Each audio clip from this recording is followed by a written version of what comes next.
Hey, what's going on, y'all? This is J Marie Booklist, and today I'm coming to talk to you about when do you go to HR regarding a situation on the unit.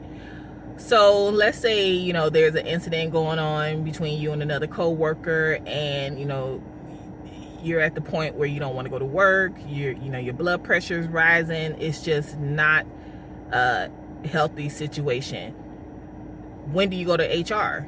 So you go to HR only after you've done your chain of command. So let's say you have a situation, and after maybe the third situation, you let the charge nurse know, and they are aware and nothing gets done.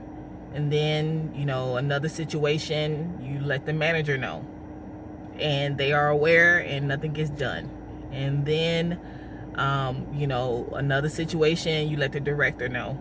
If you have a director, they are aware, nothing gets done. That is when you go to HR. And you don't go down to HR screaming and yelling and carrying on, all emotional. What you do is you type everything up. So the first, second, third, fourth, fifth, sixth, seventh, eighth, ninth, 10th incidents, I don't care how many, you document everything. You type up when it happened, what was said, who was there, everything. You don't leave anything out.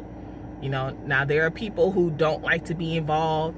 But look, if you were there and you knew it was about to go down and you was lurking around, to see it go down, you are involved. Your name goes on that list too. Because you can't see something, know something's about to happen, watch it, enjoy it, and then when the repercussions, you don't know nothing. No, that's not how it works. Because then next time you'll do the same thing, and problems don't get solved that way. So I put everyone who was there, I put everyone's name down. I'm not I don't want to get nobody in trouble. No, if you were there, you knew it was going to happen, you were watching, you were lurking, you enjoyed it, you involved too. And then you put down that you notified the charge nurse, the manager, the director, and nothing changed, nothing stopped, nothing. Or sometimes things stop for a week or two and then they go right back. You put all that in the documentation. Now, one of the things that I did is I would make a copy for whoever was the highest. So let's say it was a director. I will make a copy for the director and let them know I'm going down to HR. This situation was not solved. I'm going down to HR. I will put them on notice, but I will still go down to HR. Once I get down to HR, I will explain. I'll give them a copy, explain everything, because the copy is going to go in your file, just so you know that. And they're going to investigate. And one thing directors and managers don't like is to be called down to HR to explain themselves on why this is going on in the unit. You were told about it, nothing, and nothing was done, because now that person is down at HR. So, why haven't you solved this problem? And so managers, directors, they don't want to deal with that.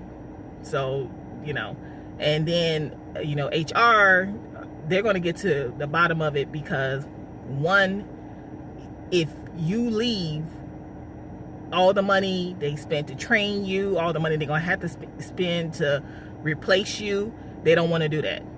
And then two, if you felt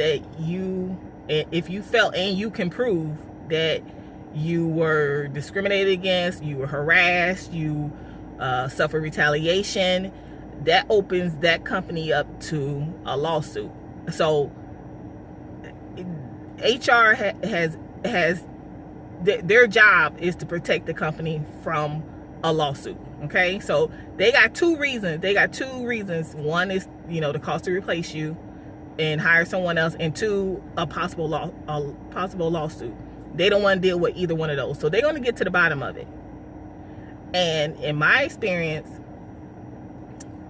they got to the bottom of it, and I ain't had no more problems. Okay, so there is, you do go to HR, but you got to do it correctly. You got to do your chain of command first, and then you go to HR. You don't go down there emotional. You don't go down there screaming. Okay, you type everything up, and then you go down there, and I guarantee you, it will end. because the HR is going to make sure that it ends. Human resources, they're not, especially if you're a good employee and you don't have anything in your file and your attendance and all that good stuff. And then the other person, because people who keep up drama, their whole life is usually drama. Okay, you're not the first, and you probably won't be the last. You'll be ain't nobody else gonna bother you no more. But they gonna find somebody else. They gonna wait a little bit longer, and then they gonna go and bother somebody else. And 9 times out of 10, they don't last anyway. You'll outlast them. So just realize you gotta do your chain of command first. And if nothing improves and the situation gets worse, then you go down to human resources, okay? Now, if you have any questions or comments, you put them below. You can also come over to my blog. It's jmariebooklist.com. That's where I talk about being a health unit coordinator. I also wrote a book called I Hate My Job, But I'm Scared to Leave. If anyone wants to read that, it's a quick little, it's not even that long. It's a quick little ebook that I wrote. It's called I Hate My Job, But I'm Scared to Leave. And the things look, there have been many jobs I hated, but I was scared to leave them because you never know what's out there. Right now, the unemployment is fine, but you just never know. People are always afraid to just go, and so they stay at a job where they're unhappy. And, in that book, I talk about ways to, work through it, push through it, because you may be unhappy, but you like your job. Sometimes you're just in that situation where you like the job, you're just unhappy, you don't know what it is. And so, I talk about a few things and a few ways to get you through that point. And, that's a quick little ebook that I have on there. And if you want to read that, you can. It's also available on Kindle. But, you can just come over to the blog and just take a look around. Don't forget to share and like the video and subscribe to the channel. And I'll see you later.